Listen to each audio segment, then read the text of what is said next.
네, 오늘은 성경 역사상 가장 유명한 명언 중에 하나인 순종이 제사보다 낫습니다 라는 제목으로 이렇게 말씀을 나누도록 하겠습니다. 오늘 우리는 사무엘상 15장이라는 매우 무겁고도 두려운 말씀 앞에 서 있습니다. 이 본문은 단순히 사울 왕이 실수했다는 그런 이야기가 아닙니다. 이것은 하나님 앞에서 인간의 마음이 얼마나 쉽게 변질될 수 있는지, 그리고 신앙의 외형은 남아있지만 우리 마음의 중심이 하나님으로부터 멀어질 때 어떤 비극이 일어나는지를 보여주는 그런 말씀입니다. 이스라엘 백성은 하나님이 직접 다스리시는 그런 신정 국가였습니다. 그러나 백성들은 주변 나라들처럼 왕을 요구했습니다. 하나님께서 그 요구를 허락하셨고 이스라엘의 첫 번째 왕으로 사울을 왕으로 세우셨습니다. 물론 사울은 처음에는 겸손했습니다. 자기 스스로를 작은 사람이라고 여겼고 하나님 앞에서 두렵고 벌벌 떨 줄도 알았습니다. 그리고 심지어 사람들의 눈이 두려워서 자신감 있게 나오지 못했던 그런 연약한 인간이었습니다. 그러나 왕이 된 이후 시간이 지나면서 그의 마음속에는 하나님보다 사람들의 시선이 더 중요해졌습니다. 오늘 본문은 아말렉과의 전쟁 이후에 벌어진 사건입니다. 하나님은 사울에게 아말렉을 완전히 진멸하라고 명령하셨습니다. 왜냐하면 이 아말렉은 출애굽 당시에 뒤에서 약한 자들을 공격했던 그런 악한 민족이었기 때문입니다. 하나님을 대적하는 상징적 존재였던 그 아말렉을 하나님은 가장 싫어하시는 민족으로 꼽기도 하셨습니다. 따라서 이것은 단순한 민족과 민족 간의 어떤 나라와 나라 사이의 전쟁이 아니라 하나님께서 감히 내 백성들을 공격했어? 너 예전에 우리 백성도 공격했지? 복수다 하고 내리치시는 그런 하나님만의 공의의 심판이기도 했습니다. 그런데 문제는 여기서 발생합니다. 하나님의 내리신 명령은 아말렉을 모조리 진멸하라는 거예요. 그래서 사람부터 가축 그리고 그들의 건축물까지 싹 다 없애버리라는 이야기입니다. 그런데 사울은 하나님의 명령을 부분적으로만 순종합니다. 그는 좋은 양과 좋은 소를 남겨두었고 심지어 아말렉의 왕이었던 아각이라는 왕도 살려둡니다. 겉으로 보면 그는 승리한 왕입니다. 그러나 하나님은 그 승리를 기뻐하지 않으셨습니다. 왜냐하면 하나님은 결과보다 중심을 보시는 하나님이시기 때문입니다. 오늘날 우리도 마찬가지입니다. 지금 이 자리에 앉아있는 저와 여러분처럼 교회에 나오고 헌금하고 봉사하고 예배드릴 수 있습니다. 그러나 하나님께서는 우리의 삶의 중심이 진짜 하나님께 순종하고 있는지를 그것을 물어보고 계십니다.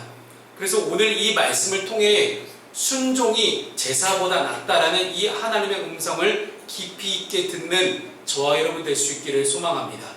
자, 첫 번째 말씀 함께 보겠습니다. 오늘 본문은 아니지만 본문 위쪽에 3절 말씀이 있습니다. 자, 부분적 순종도 불순종일 수밖에 없습니다. 자, 3절 말씀 함께 읽습니다. 시작! 지금 가서 아말렉을 쳐서 그들의 모든 소유를 남기지 말고 진멸하되 남녀와 소아와 젖먹는 아이와 우양과 낙타와 나귀를 죽이라 하셨나이다 하니. 아멘. 오늘 사울이 하나님의 말씀에 불순종한 건 아닙니다. 하나님의 명령 완전히 거부하지 않았어요. 아예 거부했다면 하나님이 아말렉을 쳐라 했을 때 전쟁 안 할 건데요? 라고 그렇게 안 했을 수도 있어요. 그런데 전쟁을 하기는 합니다. 그리고 대부분 순종합니다. 문제는 조금 남겨둔 것이 문제였습니다. 3절 말씀에서 하나님 분명하게 말씀하시죠. 진멸해라. 이 진멸하다는 히브리어가 헤렘이라는 단어예요. 굉장히 유명한 단어이기도 한데 이 헤렘이라는 단어는 단순히 다 없애라, 파괴해라, 이 세상에 없게 만들어라는 그런 뜻이 아니라 하나님께 완전히 바친다라는 의미를 갖고 있는 단어가 헤렘이라는 단어입니다. 즉 인간의 판단이나 우리의 인간의 욕심을 개입시키지 말고 철저하게 하나님의 뜻에 맡기라는 의미가 이 헤렘이라는 단어 안에 숨겨져 있습니다. 그런데 사울은 여기에서 자기 생각을 넣었습니다. 야, 좋은 것은 남겨두자. 왕은 불쌍하니까 살려두자. 백성들도 원하니까 괜찮겠지. 이것이 인간적인 판단이에요. 그러나 성경은 우리에게 분명히 말씀합니다. 부분적 순종은 결국 불순종입니다. 물이 몇 도씨에서 끓일까요? 물은 몇 도씨에서 끓어요? 100도씨. 그리고 99도씨면 물이 끓어요? 안 끓어요? 안 끓어요. 100도씨에서 1도씨만 모자라도 물이 안 끓어요. 이게 우리가 하고 있는 부분적 순종입니다. 하나님은 우리가 얼마나 많이 하나님께 드렸느냐 아니면 순종했느냐를 보십니다. 우리가 끝까지 하나님의 말씀에 철저하게 하나하나 다 순종하는지를 그것을 지켜보고 계십니다. 사울은 하나님의 명령 위에 자기 판단과 자기 생각을 얹었습니다. 이것이 죄의 본질입니다. 죄라는 것이 단순히 누가 보기에도 다 야 저거 나쁜 행동이야 하는 그런 나쁜 행동을 하는 것이 죄가 될 수도 있겠지만 그것보다는 하나님의 말씀하시는 죄는 하나님의 자리에 내가 앉는 것입니다. 내 인생의 주인의 자리에 내가 앉아서 하나님이 어떤 말씀을 하시든지 그 말씀에 내 생각과 내 판단과 내 계산을 얹어놓는 것, 이것을 성경은 근본적으로 본질적으로 죄라고 이야기합니다. 오늘날도 우리는 이런 유혹을 받습니다. 주일을 지킵니다. 주일날 이렇게 나와서 함께 예배합니다. 주일은 지키겠지만 세상의 방식도 나는 포기할 수 없습니다. 하나님은 믿지만 나는 저 사람을 용서할 수 없어요. 예배는 드리지만 내 삶의 결정권은 내가 가집니다. 라는 그런 다양한 유혹들을 우리는 경험합니다. 그러나 하나님은 우리의 부분적인 헌신을 원하지 않으십니다. 로마서 12장에서 이렇게 말씀합니다. 너희 몸을 하나님이 기뻐하시는 거룩한 산 제사로 드리라. 하나님은 우리의 일부가 아니라 우리의 전부를 원하십니다. 사울은 좋은 가축을 남긴 이유에 대해서 하나님, 사무엘 선지자가 물어봤죠. 저기에 들리는 소와 양의 울음소리는 도대체 뭐냐? 하나님이 다 없애라고 했는데 왜 남겼냐? 하나님, 사무엘 선지자님, 제가 이거는요 하나님께 제사하려고 남겨둔 거예요. 기왕이면 하나님께 좋은 제물로 제사를 드리는 게 맞지 않겠습니까? 하나님도 그거 기뻐하실걸요? 이 인간의 생각이죠. 변명입니다. 하나님은 제사의 내용이나 제사의 제물, 제사의 방법보다 뭐를 가장 중요하게 생각하시냐면 오직 순종을 가장 중요하게 생각하십니다. 왜냐하면 순종 없는 제사는 자기 만족이기 때문입니다. 우리가 이 부분을 조심해야 됩니다. 신앙은 나를 만족시키는 것이 아니라 하나님께 영광을 돌리는 것입니다. 내가 만족하고 내가 이렇게 하나님께 헌신하고 내가 이 정도 사역했으니 뿌듯하다. 이거는 신앙생활이 아니에요. 우리 교회에서는 절대로 이런 헌신이 없어져야 됩니다. 예배는 하나님께만 영광을 돌리는 것이고 나라는 한 사람의 인간의 헌신이 비록 너무나 귀하고 값진 그런 헌신이지만 우리의 헌신보다 하나님의 영광이 먼저 드러날 때 진짜 헌신이 됩니다. 예배는 우리의 삶의 순종으로 이어질 때 진짜 예배가 될 수 있습니다. 1952년에 어떤 일이 있었냐면 영국에 엄청난 스모그 사건이 일어납니다. 말도 못할 만큼 엄청난 그런 스모그였는데요. 원래 영국이란 나라가 안개가 잘 껴요.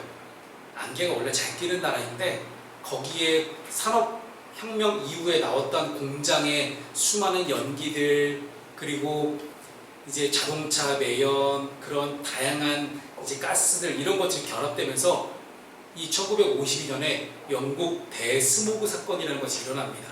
근데 그럴 때 한 젊은 의사가 병원의 규정을 무시하고 자신의 판단대로 환자에게 약물을 투여합니다. 결과적으로 환자는 심각한 부작용을 얻게 되었습니다. 그 의사는 이렇게 말했습니다.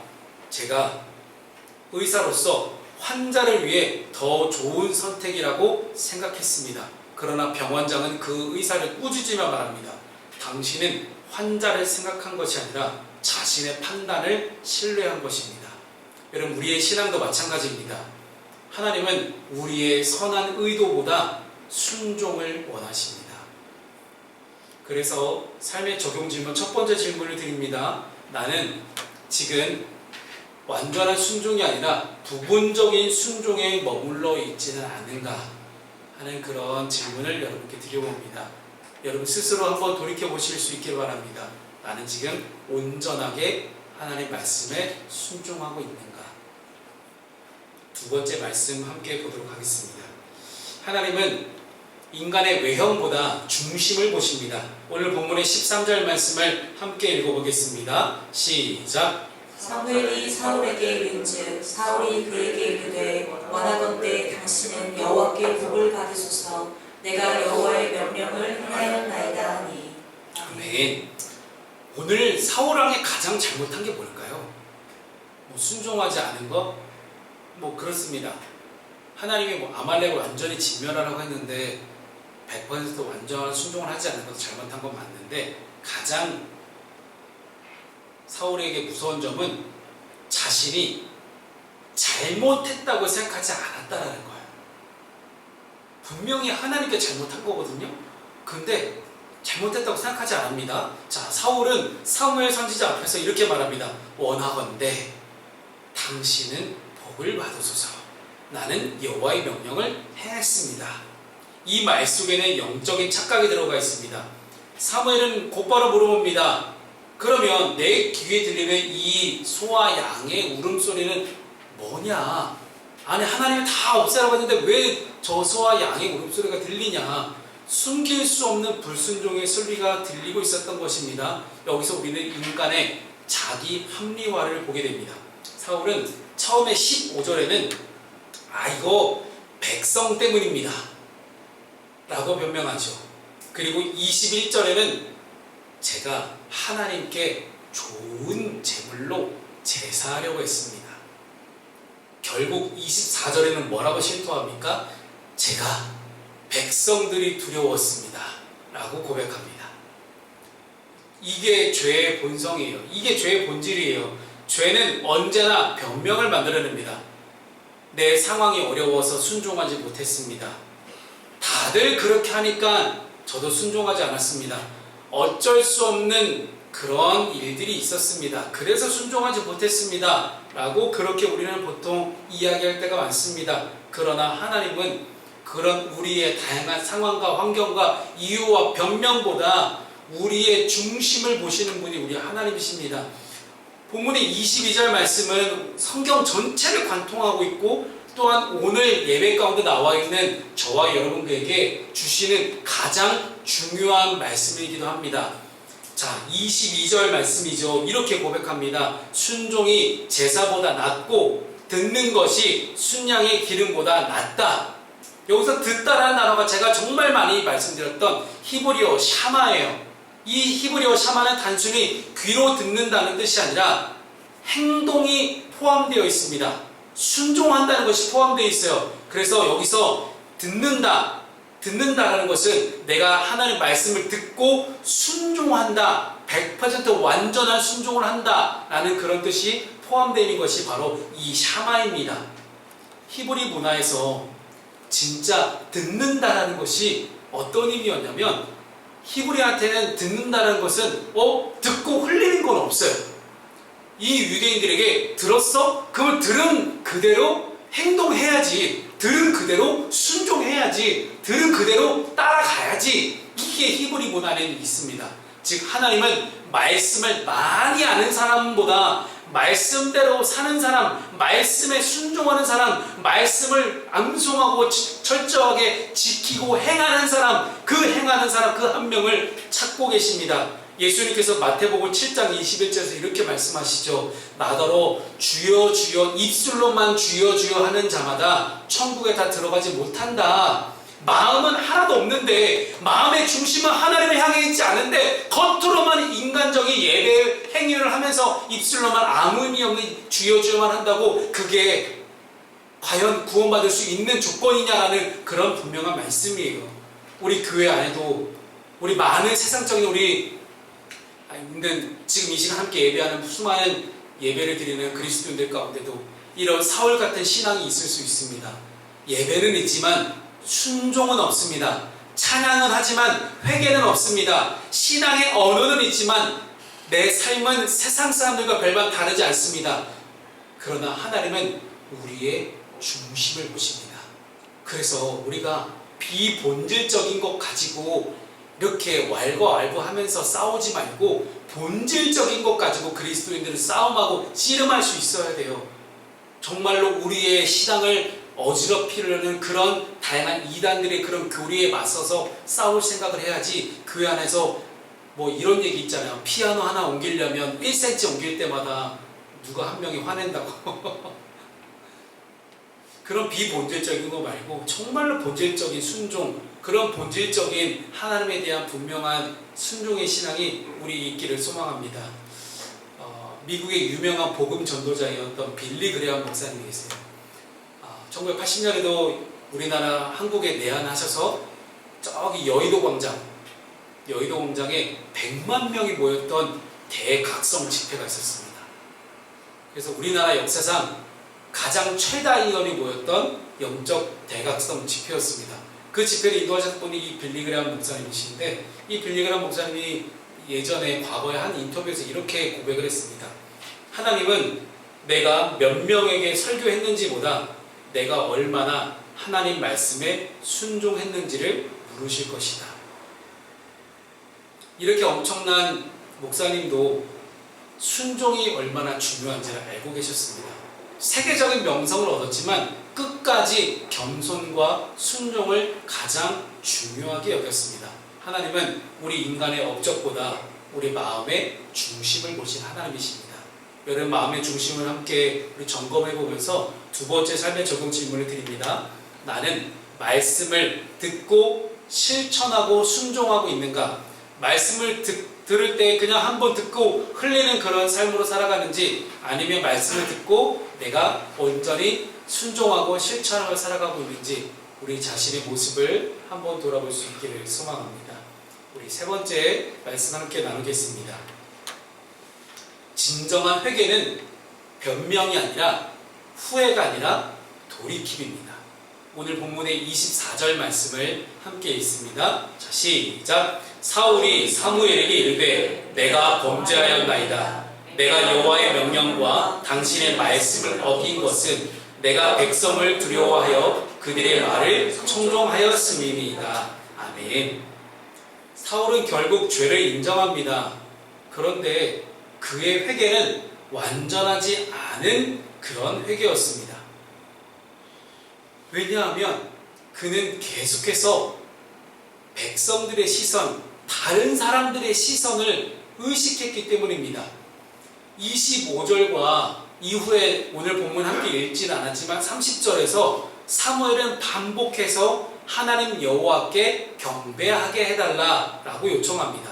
심지어 30절에서는 백성 장로들 앞에서 나를 그만 꾸짖고 나를 높여달라라고 그렇게 요청합니다. 즉, 지금 내가 왕인데, 아니 그래도 내가 리더 아닙니까? 리더.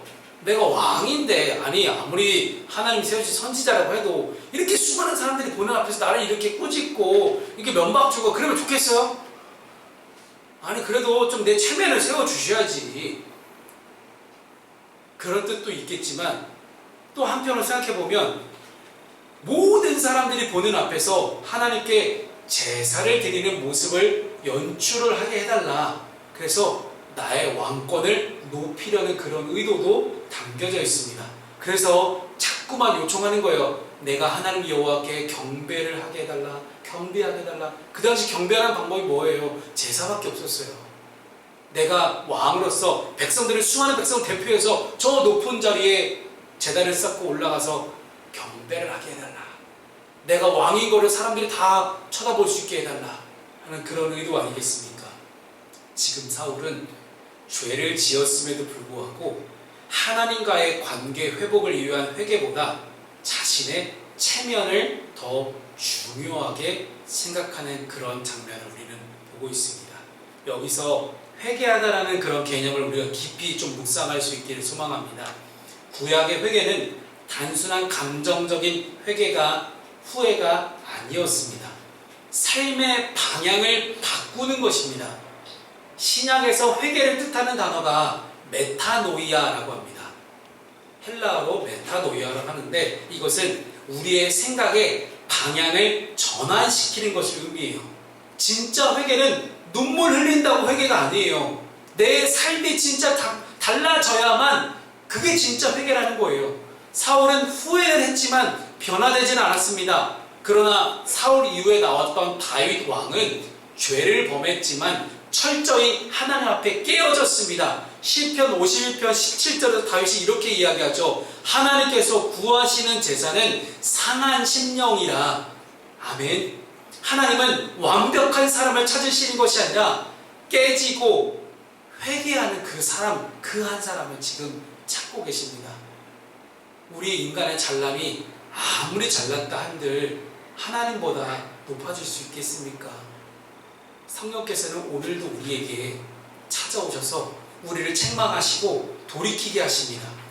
우리 웨슬리 신학이 강조하는 이 성결은 단순히 죄를 안 짓는 상태가 아니에요. 우리 인간이기 때문에 죄를 짓고 살 수 있죠.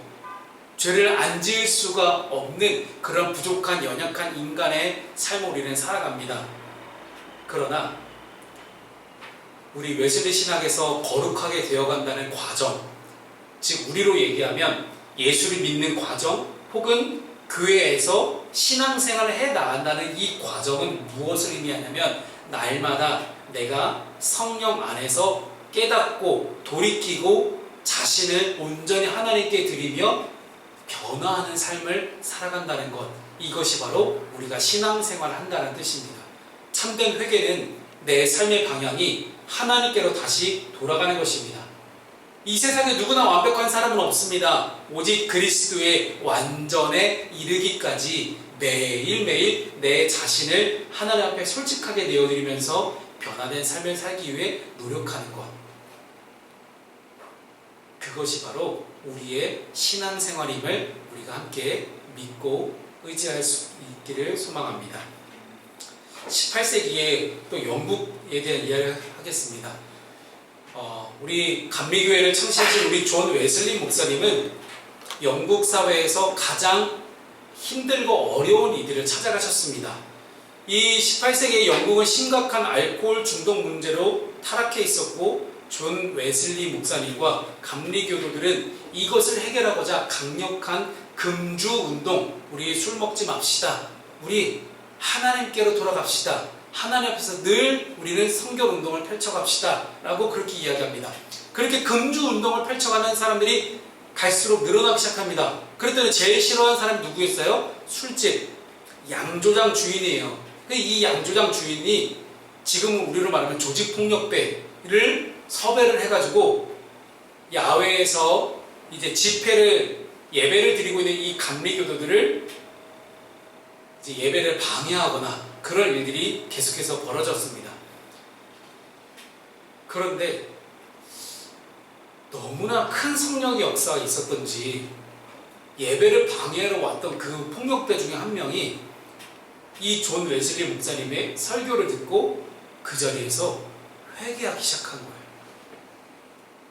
갑자기 나도 예수 믿겠다, 나도 술 끊겠다 하면서 그렇게 변화되기 시작한 겁니다. 실제로 1763년 맨체스터의 슬럼과 콩글리턴에서도 웨슬리의 설교를 집요하게 방해하던 지독한 알코올 중독자가 있었습니다. 앞에서 설교하고 있는데 계속 고농방가하면서 야 웨슬리 네가 뭔데? 말하면서 이렇게 방해하는 거예요. 그런데 그렇게 설교를 방해하다가 설교를 방해하려면 설교의 자리에 와 있어야 되잖아요. 그래서 존 웨슬리 목사님의 설교를 듣고 나서 마음속에 제일 먼저 어떤 생각이 나니까 괴로움, 불안감, 찔림 이런 것들이 있으니까 더 소동을 피우는 거예요. 야, 씨, 니까지 깨본데 나한테 그런 얘기를 해. 나 술 마실 거야. 그런데 이틀 뒤에 감리교도들끼리 모여서 한 좁은 방에서 성찬식을 한다는 소문을 들은 거예요. 성찬식 그 술 먹는 거 아니야? 야, 나도 한잔 하자.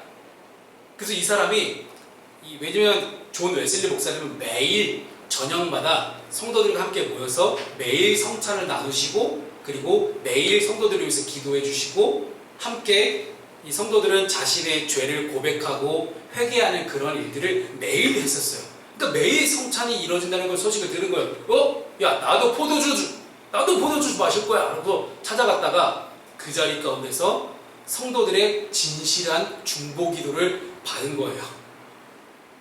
성령께서 역사하셔서 그 사람의 마음을 움직입니다. 강력한 성령의 임재를 경험하고 그들 자신의 죄를 깨닫고 고백하고 회개합니다. 그리고 완전히 인생이 성들지 뒤바뀌어집니다. 결국 그는 함께 갔던 또 다른 술주정배인과 함께 그 자리에서 회심을 체험한 이후에 맨체스터에서 또 다른 성경 공부 모임, 또 다른 밴드 속해져 또 다른 그 성경 운동을 이끌어가는 소그룹 셀 리더가 되었습니다. 술집 대신 탄광이나 병원 등을 돌아보면서 그들에게 복음을 전하는 일을 평생 하면서 살아갔던 사람으로 바뀌어지게 됩니다. 마을 사람들은 그렇게 말합니다. 그 사람은 말만 바꾼 게 아니라 그의 인생이 송두리째 바뀌었다. 그의 삶이 바뀌었다. 라고 사람들이 마을 사람들이 평가를 합니다. 여러분 진짜 평가는 누가 하는지 아세요? 물론 하나님이 하시는 게 맞지만 진짜 그 사람의 평가는 가장 가까운 가족 그리고 이웃 내가 함께 살아가는 마을 사람들이 내가 진짜 바뀐 것을 경험하고 판단하게 되어 있습니다. 그러니 사울처럼 백성들의 시선을 두려워한 것도 맞아요. 우리도 그렇게 살아가야 되는 것도 맞습니다. 내가 했던 말 한마디, 내가 했던 행동 하나 때문에 우리 예수 그리스도께서 욕먹는 일까지 되어서는 안 되지 않겠습니까? 그래서 우리가 이렇게 마지막 설명에 적용 질문을 드립니다. 나는 후회만 하고 있질 않았는지 진정한 회개가 내 삶 가운데 있었는지 오늘 말씀을 통해 우리가 돌아볼 수 있기를 소망합니다. 말씀을 정리하겠습니다. 사랑하는 성도 여러분, 오늘 사울 왕의 비극은 단순히 왕위를 잃었다는 것에 멈추지 않습니다. 하나님의 마음에서 멀어졌다는 것이 제일 문제입니다. 오늘 하나님 우리에게 물어보십니다. 네가 정말 나를 사랑하느냐? 네가 정말 내 말씀에 순종하고 따르겠느냐라는 물음을 하십니다. 예수님은 가장 완전한 순종의 길을 걸으셨습니다. 빌립보서 2장 8절에 이렇게 말씀합니다. 죽기까지 복종하셨으니 곧 십자가에 죽으십니다. 아담의 불순종으로 우리에게 죄가 들어왔습니다. 그러나 예수 그리스도는 순종함으로 우리를 살리셨습니다. 십자가는 완전한 순종의 자리입니다. 그러므로 우리 성도들의 삶도 마찬가지입니다. 진짜 예배는 오늘 이 주일 예배당에서 끝나지 않습니다. 이제 우리는 1시간 예배하고 나가겠지만 우리의 삶 전체가 하나님께 순종하는 진짜 산 제사가 되어야 합니다. 하나님은 오늘도 그렇게 순종하는 한 사람을 찾고 계십니다. 여러분 순종을 엄청난 순종 누구처럼 나중에 제가 돈 많이 벌면 제가 로또 하나 되면 엄청난 헌신하겠습니다. 순종하겠습니다. 이게 아니에요. 여러분 작은 것에 충성되고 헌신되고 순종하는 사람이 큰 것에도 충성되고 헌신하고 순종할 수 있다는 말입니다.